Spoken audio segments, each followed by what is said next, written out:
Questão 2, 2023/1. O físico dinamarquês Hans Christian Ørsted, 1777 a 1851, descobriu que a corrente elétrica produz efeitos magnéticos, beleza? Se eu tenho uma corrente elétrica, automaticamente eu tenho um campo magnético ao redor dela.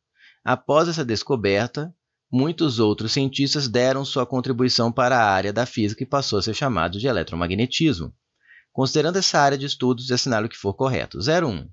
Num condutor que forma uma espira fechada, atravessada por um fluxo magnético variável no tempo, surge uma corrente elétrica.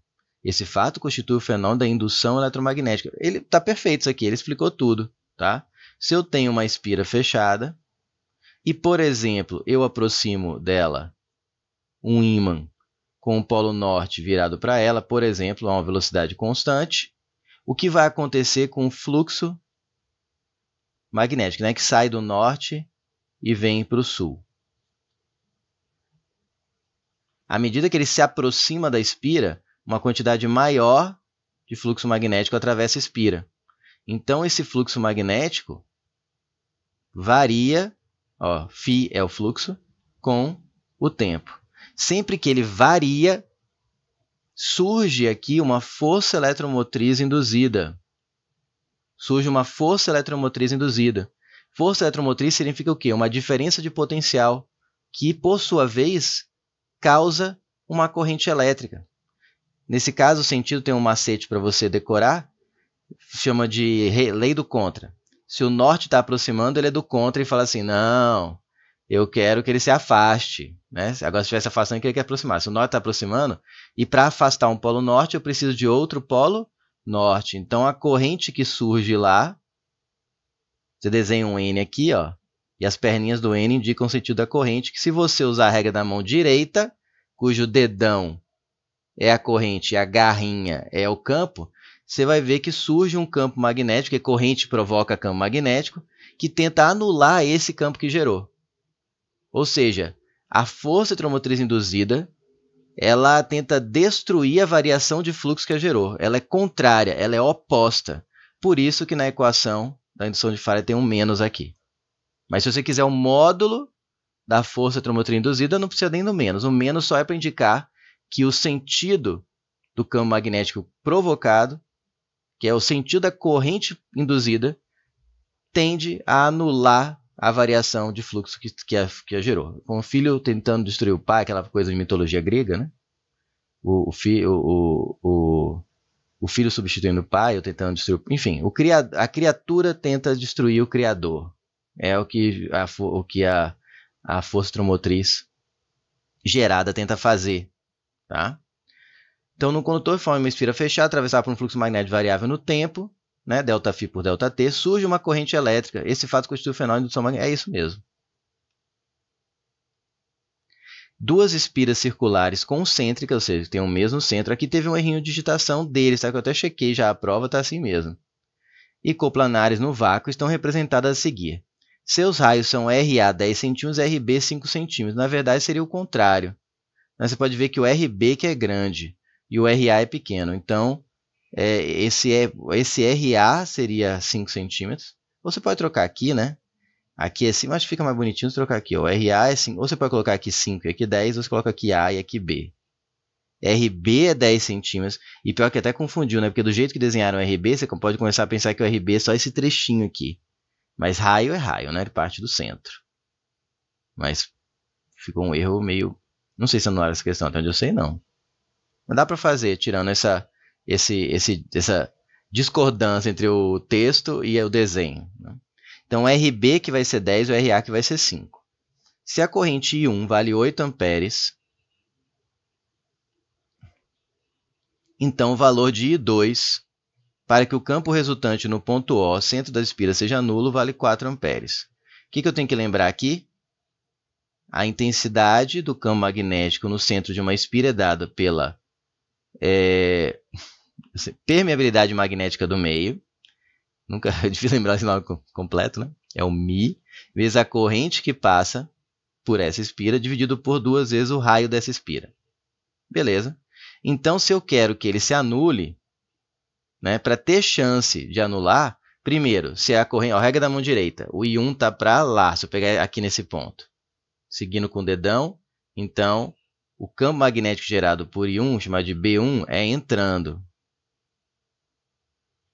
Portanto, o sentido da corrente aqui dentro vai ter que ser o contrário, para cá, mas se bem que nem é dito nessa questão, só quer saber a intensidade, para que o campo seja saindo e anule esse campo. Mas a intensidade vai ter que ser uma tal que, da corrente, que a intensidade do campo gerado aqui seja igual à do B1, para dar zero a resultante. Um para dentro, outro para fora do papel, e dê zero. Então, basicamente, o que mata essa questão é falar que o B1 tem que ter o mesmo módulo que B2. Substituindo pela equação, ó, μ, que é igual para os dois, que depende do meio onde as espiras estão, elas estão no mesmo lugar, são concêntricas. I1 sobre 2R1 é igual a μ I2 sobre 2R2. Tá? Agora, cuidado com os R's, né? O R1 é a espira grande, que é o RB. Vamos lá. O μ é igual para os dois, vai cortar. O 2 é uma constante, vai cortar. Aí você já pode ver que o I e o R são o quê? Diretamente proporcionais. A razão é constante. Quem assiste minhas aulas de matemática sabe que quando a divisão é uma constante, I por R e I por R, elas são diretamente proporcionais. Ou seja, quanto maior for o R, maior tem que ser o I. Quanto menor for o R, menor tem que ser o I. Como aqui é 8 amperes, como o raio aqui vai dividir pela metade, o I tem que ser pela metade, 4 amperes. Já dá para fazer de cabeça, mas vamos terminar aqui a continha. I1 é o 8 amperes. R1 é o R grande, que é o RB, que é 10. Ah, precisa converter para metros? Não, contanto você deixa aqui também o raio dos dois lados em centímetros. Você pode fazer a análise dimensional aí e ver que se eu convertesse para metros aqui, o fator de conversão, que seria multiplicar por 10 a menos 2, ia cortar, não faz diferença alguma. Aqui é o 5 e aqui o I2, que é o que eu quero. Continuando aqui, ó, simplifica 5 por 5 e aqui fica 2. 8 por 2 aqui fica 4, já até saiu a resposta, né? E 2 igual a 4. 4 o quê? Amperes, né? Corrente. Então, essa aqui é verdadeira, correta. 0,4. Na representação a seguir, uma corrente elétrica I percorre um fio condutor retilíneo extenso.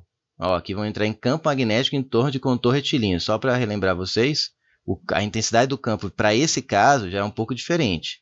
É μI sobre 2πd, onde d é a distância do ponto onde passa a corrente do fio até o ponto em questão. Seria aqui. Mas a questão não precisa da fórmula. Só relembrei. Nos pontos A e B, podemos dizer que o valor da indução magnética tem a mesma direção e o mesmo sentido nos pontos A e B. Não, né? Não importa para onde seja a corrente. Se eu fizer a corrente de baixo para cima, se a corrente for nesse sentido aqui, vertical para cima, regra da mão direita, dedão para cima, garrinha.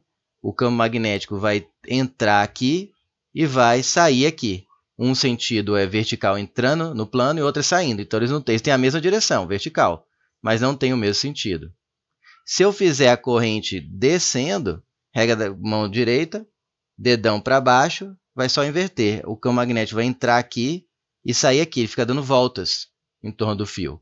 De um lado e de outro do fio, eles têm sentidos opostos. Tá? Não é mesmo sentido. Então, a 0,4 está fora. É a primeira e correta dessa aula, né? Tudo o resto foi correto até agora. 0,8. Uma partícula dotada de carga elétrica Q e massa m realiza um movimento circular uniforme quando sob a ação de um campo magnético. Tudo que eu expliquei na questão 1. Ó. Lembra que eu falei? Se ela faz um movimento circular uniforme é porque a velocidade dela é integralmente perpendicular a B. Se ela não fosse completamente perpendicular a B, tivesse só a componente, uma componente vertical que fosse perpendicular, né? Uma componente fosse perpendicular ao campo, a outra não sofreria influência e ela seria um movimento helicoidal, não seria mais um MCU. Se é um MCU é porque a velocidade dela é perfeitamente perpendicular ao campo. Olha só. Quando sob a ação do campo magnético, podemos afirmar, diante do exposto, que é um MCU, que a partícula foi lançada perpendicularmente ao campo magnético. Perfeito, porque se não fosse, o movimento não seria MCU, seria um movimento helicoidal. Então, isso aqui está correto. Eu posso afirmar. Se ele fala que é um MCU, é porque o V era perpendicular. Se o V é perpendicular, vai ser um MCU. Tá certo? E, por fim, 16. A lei de Faraday-Newman, que eu falei no início dessa questão, matematicamente expressa pela relação ε, que é a força eletromotriz induzida, igual a menos a variação do fluxo pela variação do tempo. em que epsilon é a Fem induzida, perfeito, força eletromotriz induzida, φ é o fluxo magnético, perfeito, e T é o tempo. O sinal negativo que aparece na expressão é devido à lei de Ampère. Não é. A lei de Ampère, né, a lei de Ampère simplificada, digamos, para o ensino médio, porque ela no ensino superior ela é mais geral, o caso específico do ensino médio, ela determina a intensidade do campo magnético ao redor de um condutor retilíneo, que foi aquela fórmula, basicamente é aquela equação que eu coloquei no 04, né? A lei de Ampère, simplificada para ensino médio, né? Porque para ensino superior ela aborda aí, não somente o retilíneo, é o μ vezes I sobre 2πd. Ela não está diretamente ligada à força eletromotriz induzida. Ela pega um outro aspecto do eletromagnetismo.